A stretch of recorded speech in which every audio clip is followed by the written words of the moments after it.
People have been complaining about the CPI since it was created. This is not a new concern that certain people feel price increases are different, or decreases differently than other people. This, again, has been around for the better part of 100 years. And with respect to the money supply, the rate of change in the money supply isn't necessarily that rapid right now. I think it's up about 6 and change percent year over year. That compares to an average of about 7% going back however many decades. The rate of change but 6% is still a lot of inflation to create. You're destroying 6% of the value of money. And one of the other damages that inflation does is inflation stops prices from going down.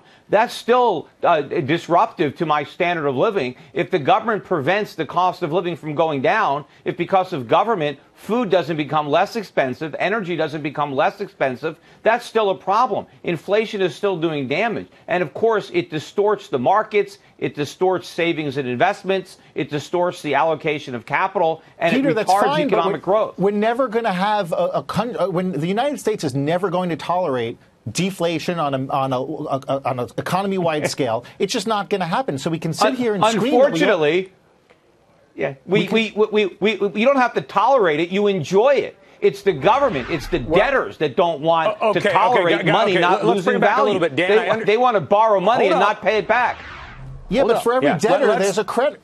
Gentlemen, let's take a breath. I want to bring out something else. Dan, you mentioned the CPI. Actually, I didn't want to say it because it would put an insomniac to sleep, but the PCE price deflator, there I said it.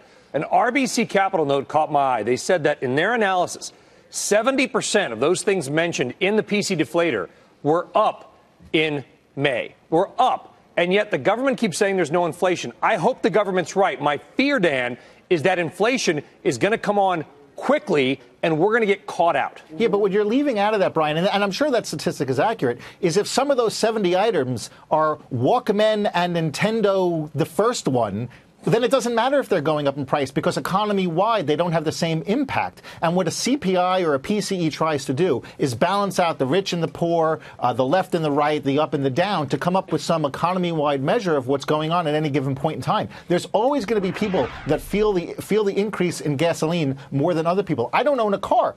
Gasoline could go up in however much, and in theory, from a driving standpoint, I'm not going to be affected as much as someone who commutes to work every day. You don't take a cab, you don't ride in an airplane. I mean, you buy food that's shipped on the highway, so you're still affected by it.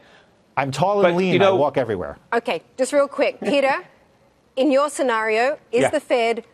When is the Fed going to raise rates? To what degree do you feel they're already behind the curve? They're not going to raise rates until there's a currency crisis, until there's a bond crisis. They're going to keep rates at zero to postpone the pain as long as they can. But even if you look at the most recent CPI numbers for April, year over year, it's 2%. CPI up 2%, PPI up 2.1. So we're already at this theoretical 2% target, and the Fed is complaining that we don't have enough. Hold on a second. It's going to get a lot higher. That's not right. And That's not it's going to disproportionately hit the vast majority of people. Peter, guys, you're wrong. Would love to continue this party another time on that I'm wrong. Those were the government numbers. But that's not the. You're not supposed. That's not how. Okay, Dan, keep on going. Bottom line.